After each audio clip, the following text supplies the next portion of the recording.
الحمد لله رب العالمين والصلاة والسلام على سيد المرسلين وعلى آله وصحبه أجمعين أما بعد. آئیے آج ایک قصہ سناتے ہیں. آپ بھی سوچتے ہوں گے کہ ایک قصہ کیسے؟ ایک حدیث پڑھتے ہیں جس میں قصہ ہے. صحیح بخاری حدیث نمبر 1422. حدیث پڑھتے ہیں عربی میں.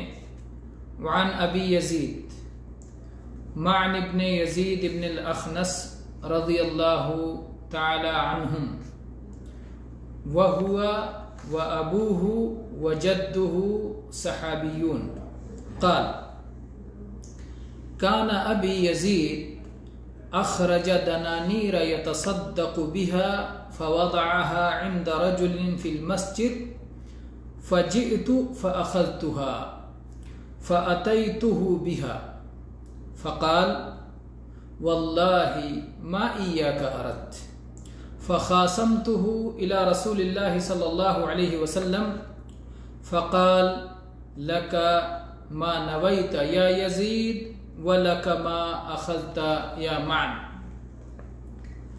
صحیح بخاری کی یہ حدیث جو میں نے آپ کو پڑھی آپ کے سامنے، اس میں پہلے یہ نکتہ جانیں کہ جس صحابی کی یہ روایت ہے وہ صحابی خود بھی صحابی ہیں، ان کے والد بھی صحابی ہیں اور ان کے دادا بھی صحابی ہیں. 3 سلسلہ ہے: بیٹا، باپ، دادا، تینوں کے تینوں صحابی ہیں. کیا نام ہے؟ معن رضی اللہ عنہ، یہ خود صحابی ہیں. معن رضی اللہ عنہ. اور ان کے والد یزید رضی اللہ عنہ اور ان کے دادا اخنس رضی اللہ عنہ. معن ابن یزید ابن اخنس رضی اللہ عنہم. تو یہ 3 صحابی ہیں. معن رضی اللہ عنہ کہتے ہیں کہ میرے والد یزید رضی اللہ عنہ انہوں نے صدقہ کرنے کے لیے کچھ دینار نکالے اور لے جا کر کے مسجد میں ایک آدمی کے پاس رکھ دیا. مسجد میں لے جا کر کے ایک آدمی کے پاس رکھ دیا. معن رضی اللہ عنہ کہتے ہیں کہ میرے والد نے ایک آدمی کے پاس صدقہ کرنے کے لیے کچھ دینار رکھا تھا. میں مسجد میں پہنچا اور میں نے اس آدمی سے وہ صدقہ لے لیا اور اس کو لے کے میں اپنے گھر آیا. جب گھر پہنچا اور میرے والد نے دیکھا یہ تو وہی ہے جو میں ابھی مسجد میں کسی کو صدقہ دینے کے لیے رکھایا تھا اور اب تو میرا بیٹا ہی اٹھا لایا ہے. تو والد نے کہا واللہ ما ایاک اردت، اللہ کی قسم میں نے تمہیں دینے کا ارادہ نہیں کیا تھا. تو معن رضی اللہ عنہ جو خود غریب تھے، محتاج تھے، ضرورت مند تھے، انہیں ایک مال ملا تھا، انہیں نہیں معلوم تھا کہ ان کے والد ہی نے دیا ہے. اب وہ کیسے یہ دے دیں؟ ایک اللہ کی طرف سے ملا ہوا رزق اتنی آسانی سے دے دیں؟ انہیں جبکہ مل چکا ہے، انہیں دیا جا چکا ہے. انہوں نے سوچا چلو اس مسئلے کو رسول اللہ صلی اللہ علیہ وسلم کے پاس پہنچ کے حل کیا جائے. چنانچہ کہتے ہیں فخاصمتہ الی رسول اللہ صلی اللہ علیہ وسلم. تو میں اپنے والد کو لے کر گیا، میں یہ جھگڑا لے کر گیا رسول اللہ صلی اللہ علیہ وسلم کے پاس، اپنے والد کا فریق بن کے گیا. والد صاحب ایک طرف جو کہہ رہے ہیں کہ میں نے تمہیں دینے کا ارادہ نہیں کیا ہے، اور میں ایک طرف جو میں پا چکا ہوں میں نے کہا میں واپس نہیں کروں گا. جھگڑا کہاں پہنچا؟ رسول اللہ صلی اللہ علیہ وسلم کی خدمت میں کہ آپ صلی اللہ علیہ وسلم یہ مسئلہ حل کریں کہ اب کیا کیا جائے. معن رضی اللہ عنہ نے صدقہ لے لیا اور ان کے والد یزید نے وہ صدقہ نکالا تھا رضی اللہ عنہ نے، جن کے دادا